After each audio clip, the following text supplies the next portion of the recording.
welcome back to Gaming with Pun. As always, thanks to all my subscribers, people that have viewed the videos, everyone that's left comments. I really appreciate all the support. So here we are, Mod 19 preview server. We're now 4 days in change from launch, and I have it on good authority that nothing more is going to change outside of some mechanics and things inside the trial. So I decided to go ahead and bring y'all my Mod 19 build video today.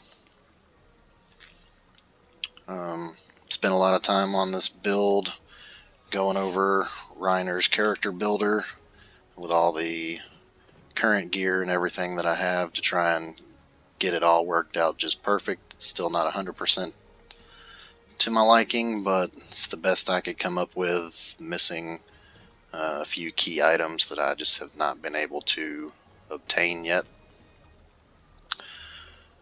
But it is functional and it is reaching all of the caps, just not 100% optimized. So without further ado, let's just go ahead and jump right into it. We'll first take a look at the ability scores. As usual, nothing's changed here, all strength and con. So just taking a look at some of our gear. We've got our Lion Guard Raid Salette, Dark in the utility slot. Overload doesn't really matter, but the increased HP is what I'm using. Lion Guard Raid Scale Mail. We've got Radiant in our defensive slot, and Elven Battle in our armor enchantment slot. We switched to this Elven Battle for a specific reason, but we'll get to that when we get to some of our other gear. Still using the Spike Defender Vambrace. This still is, I feel, best in slot for tanks, just because how easy it is to stack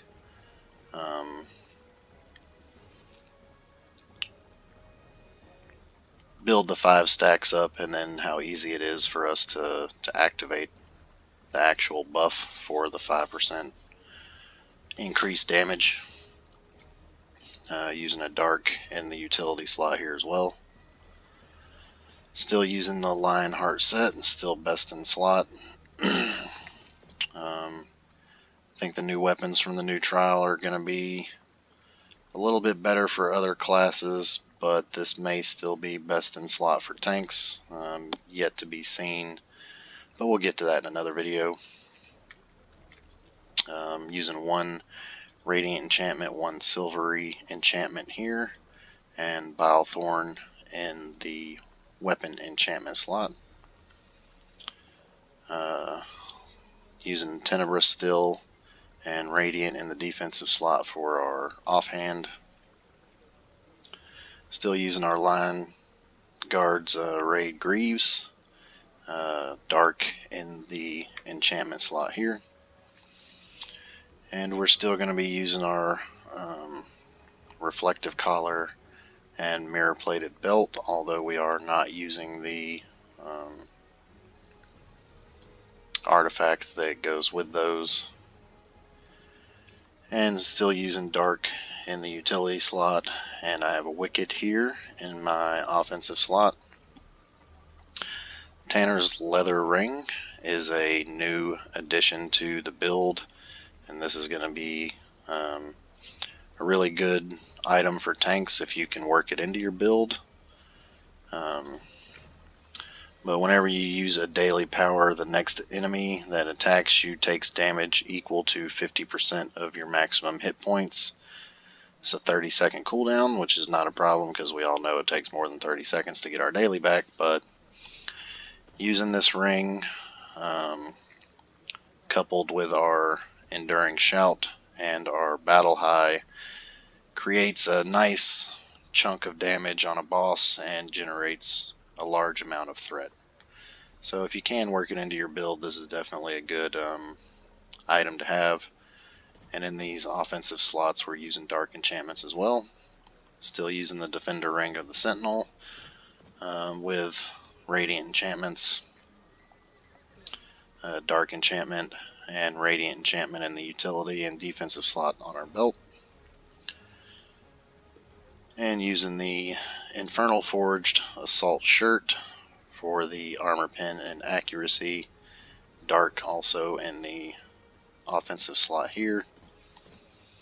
And Infernal Forged Ward Trousers with a Radiant slot in the Radiant enchantment in the defensive slot. And as you might have noticed on all of these pieces of gear, we have switched from stamina regen to combat advantage armor kits, which is one of the reasons that we switched to the Elven Battle for the armor enchantment. Still using all HP armor kits on everything on the left, all combat advantage on everything on the right.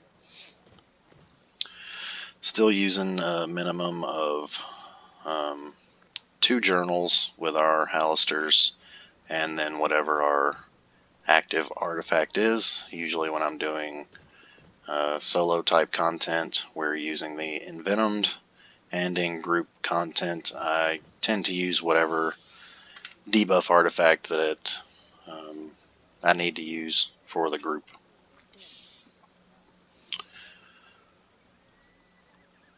That I think about covers it for the gear. Real quick, we can just take a look at our stats. With Mighty Vitality fixed in mod 19, we're easily breaking 1 million hit points. Still have a good amount of hit points if we switch that off, 969. So yeah, pretty good overall with the hit points. We did drop a little power in this mod in the interest of balancing some of our other stats. So power with Mighty Vitality equipped, which is a 5% decrease to power, puts us at 115k.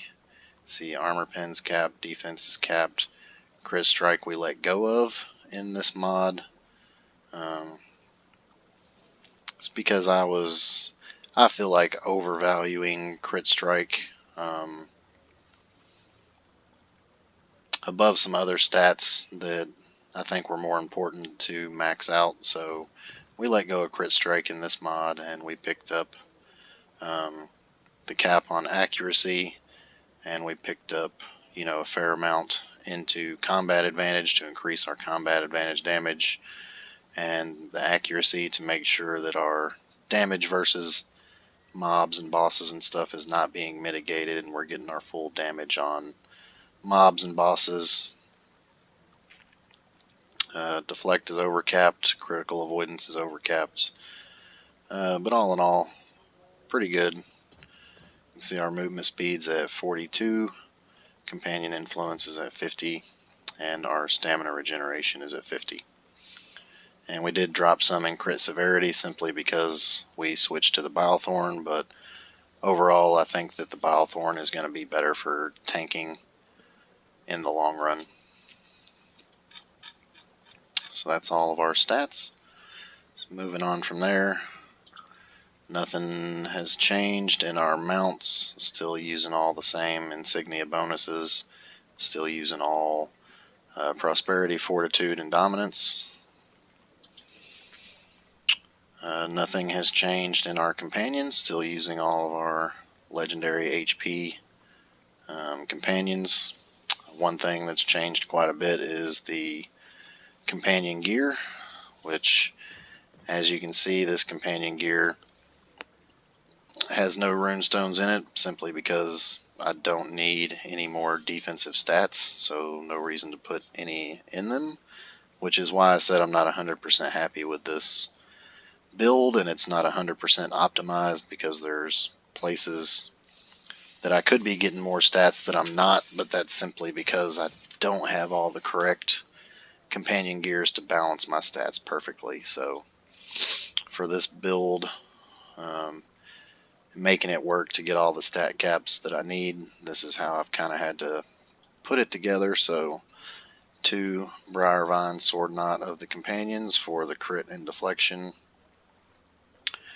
We have 2 deflection runestones in this one, and then the silver talisman of the companion with armor pin runestones in this one. Quite a bit's changed in our boons. This is all done once again in the interest of simply balancing our stats out the best that we can. So tier 1 we have our power, we have a couple into critical avoidance, and then we have our HP. Tier 2 power, armor penetration, HP, and movement speed. Tier 3 we have our power, we have our combat advantage, our HP, and our companion influence. Our tier 4 we had to let go of our power, got accuracy, deflect, and HP. Tier 5 we're still using second wind, but I think I can probably switch this out for something else. Just nothing else right now that jumps out at me that's going to be extremely useful right at this moment. And then of course our master boon, we are still using focused retaliation.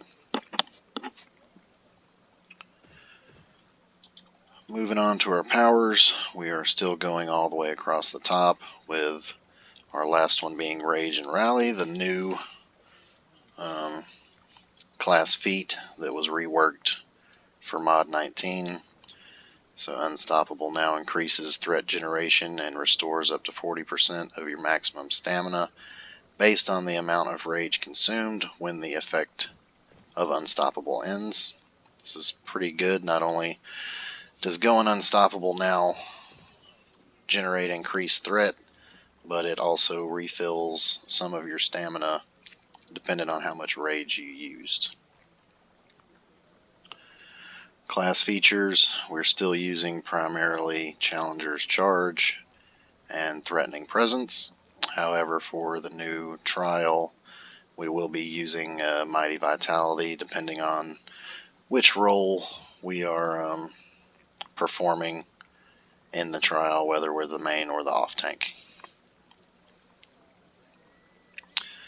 Dailies, still using Savage Advance and Battle High.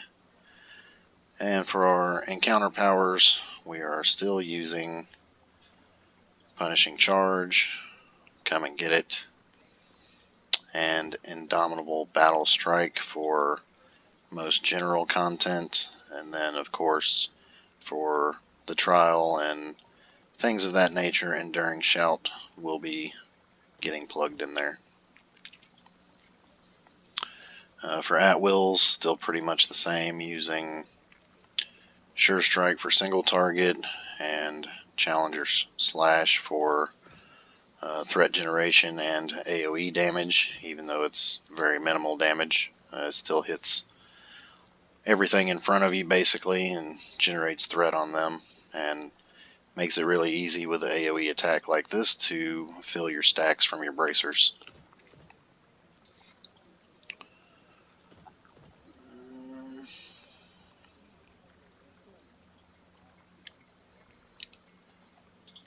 So yeah, that really about does it for the build. There's quite a few changes, like I said, with the companions and boons and all that stuff, but all the changes were made solely in the interest of balancing the stats for the stat caps for the new content. And we did lose a little bit of power, not only from the boons, but also from switching out a lot of our radiant enchantments for dark enchantments to balance out our armor pen, things like that. So yeah, it's like I say, it's not 100% optimized for what I would like it to be, but for the time being, until I get some of these other companion gears that I'm missing, it is functional and meets all the stat caps and is fully capable of tanking all the content as well as the new trial. Yeah, so that's gonna pretty much do it for this video. I think I've covered everything. If there was anything that I missed, feel free to let me know, and I will try and get another video out to cover anything that I might have missed. Yeah, otherwise I think that's going to about wrap this up. So as always, I hope y'all enjoyed the video. Feel free to leave a like or leave a comment. Always feel free to subscribe if you want to see more Barbarian Sentinel videos in the future. And I hope y'all have a great day. And I'll catch you in the next video. Thanks.